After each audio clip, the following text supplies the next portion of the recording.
coração pra mim é onde eu quiser estar.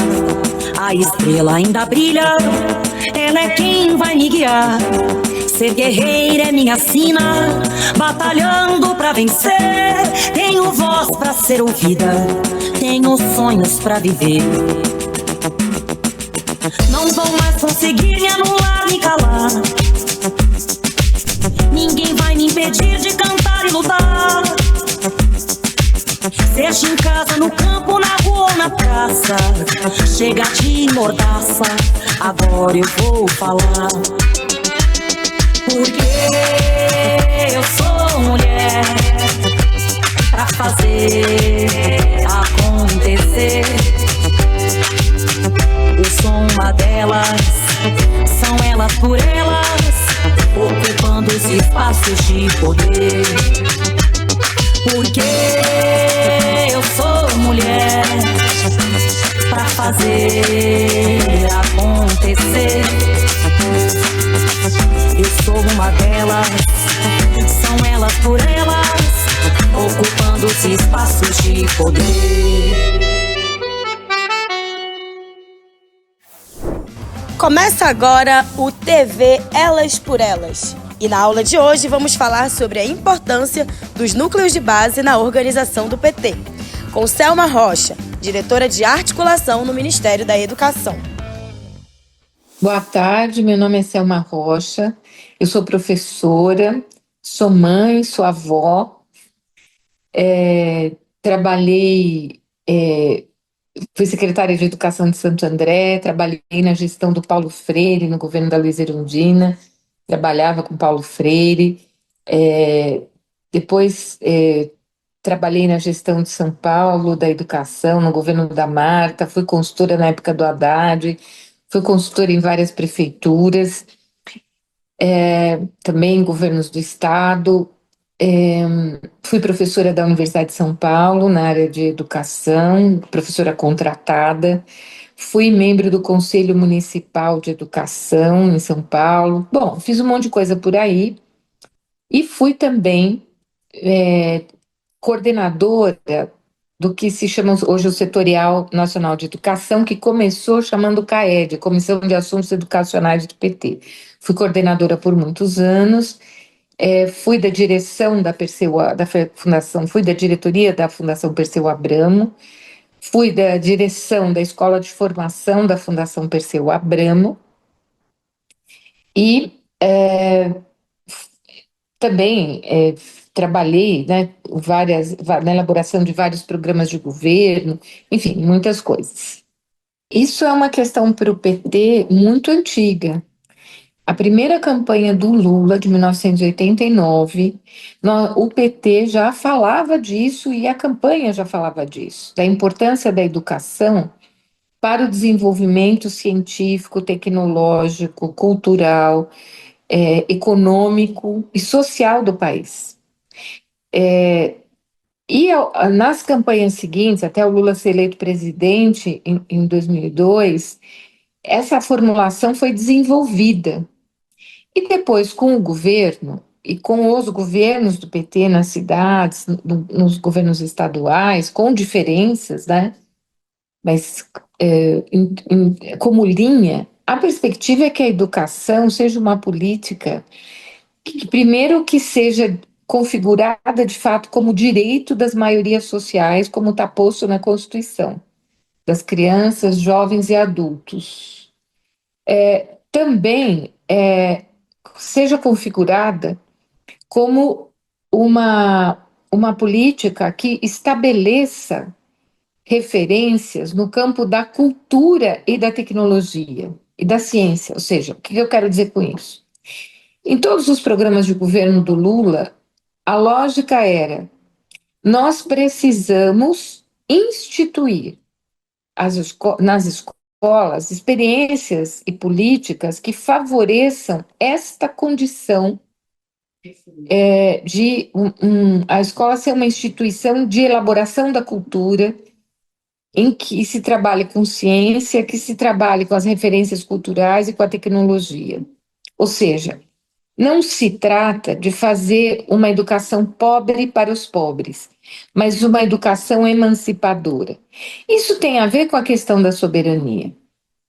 Então, esse debate esteve presente desde 1989 no debate educacional. É claro que, durante os governos do Lula, algumas coisas fundamentais foram feitas para que isso se desenvolvesse, deixasse de ser só um programa.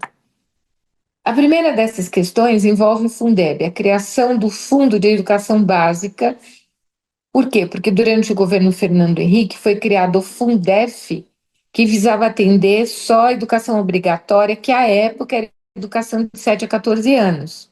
Mas o que se estabeleceu na sequência foi a mudança, a primeira criação do Fundeb, a criação do Piso Nacional dos Professores, que acabou de ter uma medida provisória aprovada pelo presidente Lula ontem, mudando a fórmula do piso para que aconteçam duas coisas no Brasil: os trabalhadores da educação, os professores em particular, tenham ganho real e não tenham nenhum reajuste abaixo da inflação. Então, o piso, o Fundeb foram fundamentais, foram desenvolvidas políticas para democratizar o salário educação. O salário educação é uma fonte de receita importante para a educação e ele passou a ser transferido para estados e municípios a partir da matrícula e, ao mesmo tempo, aconteceram o desenvolvimento de políticas para todos os níveis e modalidades da educação brasileira, isto é, para a educação infantil, para o ensino fundamental, para o ensino médio, para a formação técnica e profissional e para o ensino superior, para o desenvolvimento da inclusão das pessoas surdas, mudas, com deficiência, pessoas cegas. Se desenvolveram políticas para a educação no campo, para a educação das populações indígenas e quilombolas. Tudo isso começou a acontecer no Brasil durante os governos do presidente Lula e depois isso teve continuidade nos governos da presidenta Dilma. E nós tivemos, nesse contexto, a promulgação da emenda constitucional 59, que ampliou a obrigatoriedade no Brasil de 4 a 17 anos. E depois, isso foi sendo aperfeiçoado para que o direito à educação envolvesse a pré-escola, o ensino fundamental e o ensino médio nessa faixa etária de 4 a 17. Também houve investimentos na educação de jovens e adultos, que precisa ter mais, porque é uma área que, infelizmente, foi abandonada no período anterior ao governo Lula, né, recente. Então, eu estou falando dessas questões para dizer que também há uma coisa muito importante que foi referência nas nossas formulações, que foi a perspectiva dialógica de que a experiência social das crianças, dos jovens, dos adultos que estão na escola seja uma referência na elaboração do projeto pedagógico das escolas, que está previsto no artigo 12 da LDB, da Lei de Diretrizes e Bases. Então, é muito importante que nós recuperemos essa história e, nesses tempos em que a soberania tem sido colocada tão em questão no mundo, que nós vivemos uma crise climática tão profunda, é imprescindível reafirmar o direito à educação e à cultura, por meio da escola, como condição do desenvolvimento dos cidadãos, das maiorias sociais, para que a pesquisa de fato seja realizada no país, que a tecnologia esteja a serviço da maioria da população, em benefício da capacidade do país ter produção industrial, produção agrícola, desenvolver a sua própria tecnologia e buscar o constante fortalecimento, de um lado, de um mundo multipolar, mas de um mundo multipolar apoiado no desenvolvimento e na soberania das nações. Então, a educação não é uma área setorial de fato qualquer.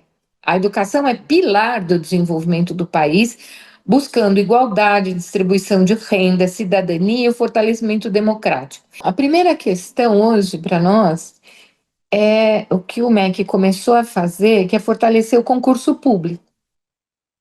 Quase 50% dos professores do país são hoje professores contratados. Então, são contratados por 2 anos, depois por mais 2. Isso não cria condição para que o professor faça um trabalho sério nas suas comunidades. A não ser que ele vire um reprodutor de conteúdos, que não é o caso. Nós precisamos cada vez mais de professores concursados, professores que sejam valorizados, né? Essa medida do presidente Lula de ontem é uma medida importantíssima. Por quê? Porque ela, como eu disse, assegura que o piso dos professores não fique abaixo da inflação. Essa fórmula que está prevista na medida provisória aprovada pelo presidente Lula ontem prevê que nós tenhamos, além da inflação, ganho real. Isso tem que avançar mais no Brasil. E uma coisa muito importante, além do piso, é que os estados e os municípios tenham carreiras e que nessas carreiras a jornada de trabalho cumpra o que está estabelecido na LDB, que envolve 1/3 da jornada dos professores dedicado ao trabalho pedagógico. Os professores numa escola não podem tudo. É um erro dizer que tudo está na mão dos professores. Não é verdade. Os professores precisam ter liberdade de cátedra, precisam ter liberdade de difundir suas ideias, como está no artigo da Constituição, os artigos 5 e 6 da Constituição brasileira. Os professores têm que ter liberdade de pensamento. A escola tem que ser um lugar de pluralismo de ideias. E, além disso, o professor precisa de tempo, não só na sala de aula, mas para planejar o seu trabalho, refletir sobre o seu trabalho, nos cursos de formação, mas também nos horários pedagógicos das escolas. Um professor não é uma máquina de reprodução de conteúdos. O professor, para poder fazer um bom trabalho, ele precisa de apoio da direção da escola, precisa de apoio das secretarias municipais e estaduais de educação, precisa ter acesso a processos de formação que não sejam prescritivos apenas. O que eu quero dizer com isso? Um processo de formação em qualquer área do conhecimento tem que levar em conta a experiência do professor. Ele não está começando um curso de graduação. Ele já é um profissional. Ele tem experiências, tem desafios, tem necessidades. E essas experiências e desafios têm que ser considerados nas propostas formativas. Então, essa perspectiva dialógica que eu me referi, isto é, considerar a experiência cognitiva, intelectual e cultural do professor e também dos estudantes, é essencial, seja para os cursos de formação, seja para o trabalho que é realizado nas escolas. Então, eu diria que a dignidade profissional dos professores é essencial. Infelizmente, nós temos um desenvolvimento,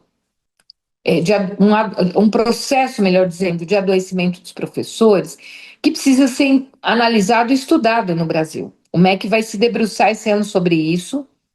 Nós tivemos, nesse ano, um fórum, esse ano não, nos últimos 3 anos, um fórum de discussão do piso e de discussão da valorização dos profissionais da educação, tendo em conta as metas do PNE, da meta 17 do PNE hoje, mas também discutindo essa reformulação do piso. Há outras propostas em discussão no sentido de valorização das carreiras.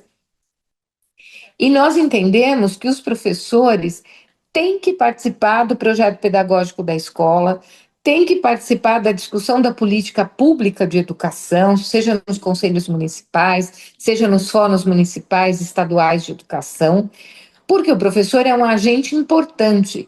Ele não é só um receptor de orientações, de ordens e de conteúdos a serem distribuídos.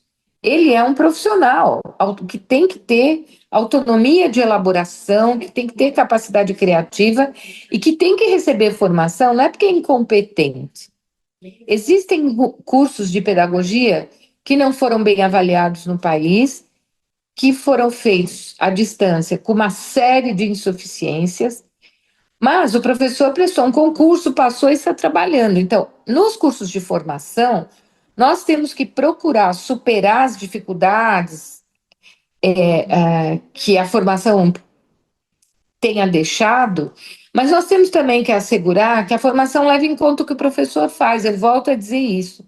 Nós não estamos dando aula para professores que estão iniciando. Nós estamos trabalhando a formação com profissionais que já estão em atividade.